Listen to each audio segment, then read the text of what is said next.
अभी कल या परसों की बात है, ओझा सर का एक वीडियो मैं स्क्रॉल कर रहा था तो मेरे सामने आ गया। उसमें उन्होंने इजराइल को लेकर बात कही कि इजराइल को अमेरिका सिर्फ इसलिए इतना सपोर्ट करता है क्योंकि मिडिल ईस्ट में उसको कोई अपना अलाई चाहिए और इजराइल उसके लिए वही।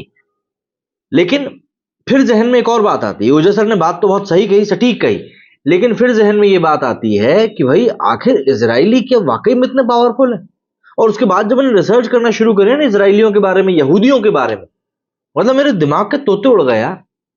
ये यहूदी भले ही कम है जनसंख्या में, इनकी कम्युनिटी छोटी है, लेकिन आपको ये जानकर हैरानी होगी कि लगभग हर एक फील्ड में आपको यहूदी मिल जाएंगे।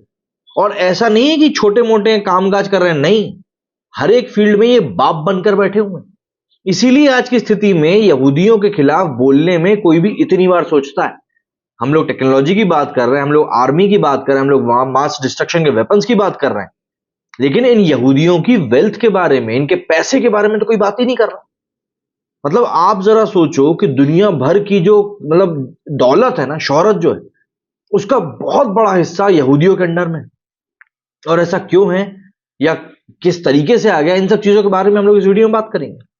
दरअसल कहानी कुछ यूं है कि इजराइल और हमास के बीच जंग पर इस समय पूरी की पूरी दुनिया की नजरें टिकी हुई हैं।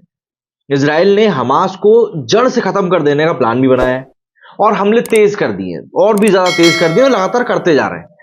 लेकिन जब से इजराइल का गठन हुआ है, मतलब जब से आप बोलते हैं ना कि इसको पैदा किया गया, तभी से उसके पड़ोसी देशों के साथ इसका हमेशा ही एक मतलब मारा पीटी वाला, लड़ाई झगड़े वाला पूरा माहौल बना रहता है। कई बार वॉर फ्रंट पे इनका आमना सामना भी हो चुका है, लेकिन एक बात हमेशा कॉमन रही कि हर बार जीत इजराइल की हुई। मतलब ऐसा नहीं किसी एक देश ने हमला किया, छह छह देशों ने साथ में मिलकर हमला किया, तब भी इजराइल ही जीता।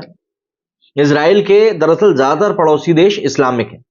इस बीच चर्चा यह भी है कि भले ही आबादी में यहूदियों की जनसंख्या दुनिया में बेहद कम हो, लेकिन जब बात कमाई और संपत्ति की आती है तो इसमें यहूदी किसी भी पैमाने में पीछे नहीं।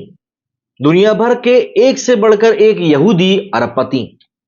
हमास से जंग के बीच फोर्ब्स की एक लिस्ट सामने आई जिसमें यहूदी अरबपतियों की संपत्ति का एक आकलन किया गया है। अगर आप इस रिपोर्ट को देखेंगे तो आप यकीन मानिए आप अपने होश को उड़ते हुए देखेंगे।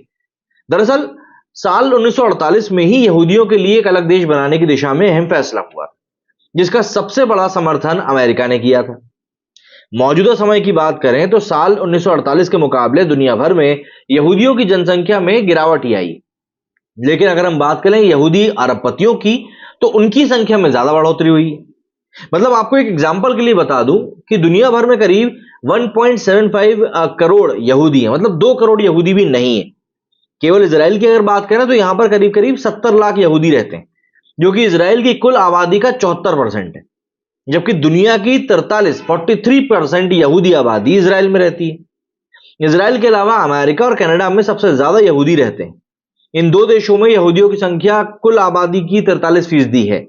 इसके अलावा थोड़े बहुत फ्रांस में, ब्रिटेन में, अर्जेंटीना में, रूस, ऑस्ट्रेलिया, जर्मनी, ब्राजील में भी आपको कुछ कुछ यहूदी मिल जाएंगे।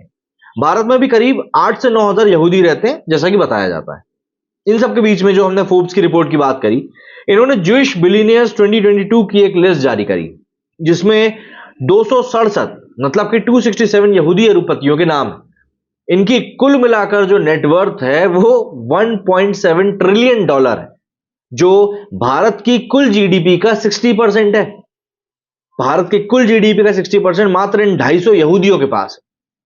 अब फोर्ब्स की जो वर्ल्ड बिलियनियर्स की लिस्ट आई है, इसमें दुनिया के चौथे सबसे अमीर शख्स भी यहूदी हैं, जिनका नाम है लैरी एलिसन। फोर्ब्स के मुताबिक इनकी कुल संपत्ति $107 बिलियन की। इनका बिजनेस टेक्नोलॉजी सेक्टर में है। लैरी एलिसन के मुकाबले में कोई भी भारत का अरबपति है ही नहीं। मार्क जकरबर्ग, इनका नाम तो आपने सुना ही होगा। भाई ये भी मतलब इनकी तो खैर किसी की पहचान के कोई मोहताज ही नहीं है, और सोशल मीडिया प्लेटफॉर्म फेसबुक इन्हीं की देन। चंद साल पहले तक ये दुनिया के सबसे अमीर शख्स थे, लेकिन अभी इनकी थोड़ी संपत्ति में गिरावट आई और फिलहाल फोर्ब्स की अरबपतियों की लिस्ट में ये करीब $64.4 बिलियन की संपत्ति के साथ 16वें नंबर पर बैठे। यही नहीं, दुनिया के 11 से 17% डॉलर पर यहूदी अरबपतियों का ही कब्जा है। तो ऐसे में अमेरिका खुद जानता है कि यहूदी कितने ज्यादा जरूरी, इसीलिए अधिकतर यहूदी अरबपति अमेरिका में ही रहते हैं। फोर्ब्स की रिपोर्ट के मुताबिक सबसे अमीर अरबपति यहूदी लैरी एलिसन है। दूसरे नंबर पर लैरी पेज है, जिनका गूगल कंपनी से काफी गहरा रिश्ता है। इनके पास कुल 85.2 बिलियन डॉलर की संपत्ति। तीसरे नंबर पर सर्जरी ब्रिन आते हैं, जो कि 81.8 बिलियन डॉलर की नेटवर्थ रखते हैं। चौथे सबसे अमीर यहूदी हैं स्टीव बॉलमर। इनकी संपत्ति करीब 78 बिलियन के आसपास है। पांचवें नंबर पर ब्लूमबर्ग के मालिक माइकल ब्लूमबर्ग आते हैं, जिनके पास 76.8 बिलियन डॉलर की संपत्ति है। फिर इसके बाद स्टारबक्स के मालिक भी यहूदी हैं, ये भी बता दूं। वहीं डेल के कंप्यूटर्स लैपटॉप्स के बारे में तो आपने सुना ही होगा। तो ऐसे में हाँ, डेल टेक्नोलॉजीज के मालिक माइकल डेल भी यहूदी हैं। उनके पास की अगर संपत्ति की हम बात करें तो करीब 52 बिलियन डॉलर है। और सबसे हैरानी वाली बात, जिस एक एप्लीकेशन को आप रोजाना यूज करते हो, व्हाट्सएप, इस व्हाट्सएप को के जॉन कॉम जो है ना, वो भी यहूदी हैं। और इनकी नेटवर्थ भी करीब करीब 13.3 बिलियन डॉलर है। फोर्ब्स की रिपोर्ट के मुताबिक हर सेक्टर में यहूदी अरबपतियों का ही जलवा है। सबसे ज्यादा अरबपति यहूदी अमेरिका और फ्रांस में रहते हैं। फोर्ब्स की लिस्ट से ये एक चीज पूरी तरह से क्लियर है कि कारोबार की दुनिया में यहूदी बहुत आगे हैं। एक तरह से अमेरिका की इकोनॉमी की डोर यहूदियों के ही हाथ में है, क्योंकि सबसे ज्यादा यहूदी अरबपति अमेरिका में रहते हैं और media, technology, real estate, banking और रिटेल सेक्टर के किंग भी माने जाते हैं। यही एक बड़ा कारण है कि अमेरिका मजबूती के साथ यहूदियों के पीछे खड़ा हुआ है और नहीं चाहता कि यहूदी कैसे भी करके इनसे नाराज हो जाए। जबकि आपको बता दूं, जब पिछली जंग हुई थी, आई थिंक 6 डे वॉर वाली जो जंग हुई थी, उसमें जब अमेरिका ने इजराइल का साथ दिया था ना, तो ये जितनी भी अरब कंट्रीज हैं, इन सब ने मिलकर तेल एक्सपोर्ट करना अमेरिका को बंद कर दिया था और अमेरिका की इकोनॉमी घुटने पे आ गई। लेकिन इस बार आप देखेंगे फिर वही हालात है, फिर अमेरिका खड़ा हुआ है, जबकि उसको पता है कि उसका क्या स्टेक पे लगा हुआ है। बट बात वही है ना कि इतने अरबपति ऑलरेडी अमेरिका में बैठे हुए हैं कि अमेरिका कुछ भी नहीं कर सकता। मेरे से फिलहाल इतना ही। जय हिंद, जय भारत।